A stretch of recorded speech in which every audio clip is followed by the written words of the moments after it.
Oui, je m'appelle Chantal Dehaene, je travaille aux facultés universitaires Saint-Louis et je suis responsable du service logement pour nos étudiants. Les projets, je dirais, bon, on vit dans la capitale de l'Europe, Bruxelles, donc une ville très interculturelle, multiculturelle, je dirais, et qui se retrouve au sein, par exemple, de l'école des devoirs. L'école des devoirs, c'est 3 groupes. Donc il y a 2 groupes d'enfants du primaire qui viennent entre 15h30 et 17h, et alors un groupe d'adolescents qui viennent à partir de 17h jusqu'à 18h30, et c'est dans le cadre de l'école des devoirs qu'on est en collaboration avec les étudiants de Saint-Louis. Je m'appelle Charlotte Gonzalez, j'ai 19 ans et je suis en bac 1 de 3 à Saint-Louis. Moi je crois que c'est important que les étudiants s'impliquent dans ce genre de projet parce que ça montre aussi aux enfants que c'est possible d'aller à l'université, que c'est possible de faire de plus hautes études. Je propose donc tous ces projets aux étudiants qui font alors leur choix de façon individuelle. Ce ne sont pas des maisons de cotes où tous les étudiants suivent le même projet. La raison pour laquelle j'ai choisi ce projet, c'est parce que j'aime bien le rapport avec les enfants et je trouvais ça chouette de pouvoir les aider pour leurs devoirs. Ils ont souvent des difficultés, surtout au niveau du français, parce que la plupart du temps, leurs parents ne parlent pas français, donc ils ne savent pas les aider spécialement dans leurs devoirs.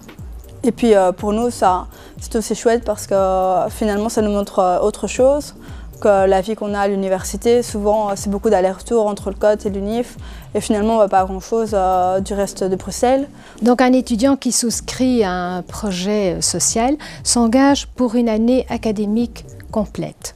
Il nous remet tous les mois un rapport d'activité où il décrit l'activité, là où il va, quand il va, combien de temps il reste. Ça me prend à peu près 2 heures, 2 heures et demie par semaine.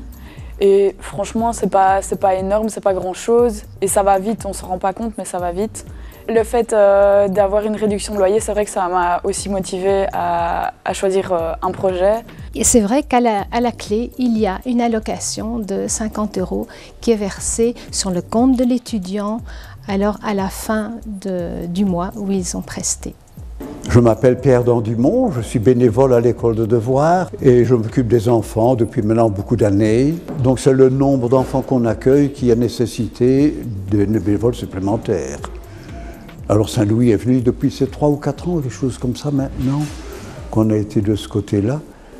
Parce qu'on a appris, avant on ne le savait pas que ça existait, l'apostolat social chez vous. Les jeunes filles et les jeunes garçons qui viennent de là sont excellents en général. On apprécie beaucoup.